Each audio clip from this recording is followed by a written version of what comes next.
పూరా local. Welcome to పూరా local. దేశంలో బంగారం వెండి ధరలు ఇవాళ కూడా పెరిగిన స్థాయిలోనే కొనసాగుతున్నాయి.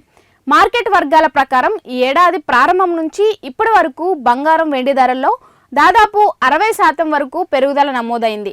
డిసెంబర్లో మధ్యలో స్వల్పంగా తగ్గినట్లుగా కనిపించినా మొత్తం మీద ధరల పెరుగుదల బాటలోనే ఉన్నాయి. ఇక గుడ్ రిటర్నింగ్ వెబ్సైట్ ప్రకారం ఇవాళ దేశీయంగా 24 క్యారెట్ల 10 గ్రాముల బంగారం ధర 1,34,180గా ఉండగా 22 క్యారెట్ల ఆభరణాల బంగారం ధర 1,23,000కు చేరింది. ఇక వెండి ధర కూడా పెరిగి ప్రస్తుతం కిలో వెండి 2,14,000 వద్ద కొనసాగుతుంది.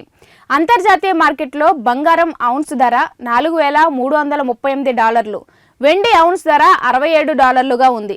రాబోయే క్రిస్మస్ హాలిడే సీజన్ నేపథ్యంలో ధరల్లో స్వల్ప హెచ్చు తగ్గులు ఉండవచ్చని ఫెడ్ వడ్డీ రేట్ల కోతపై అంచనాలు. ఇక వెండి సరఫరా కొరత, భౌగోళిక అనిశ్చితి కారణంగా వచ్చే ఏడాది ధరలు మరింత పెరిగే అవకాశం ఉందని నిపుణులు అంచనా వేస్తున్నారు.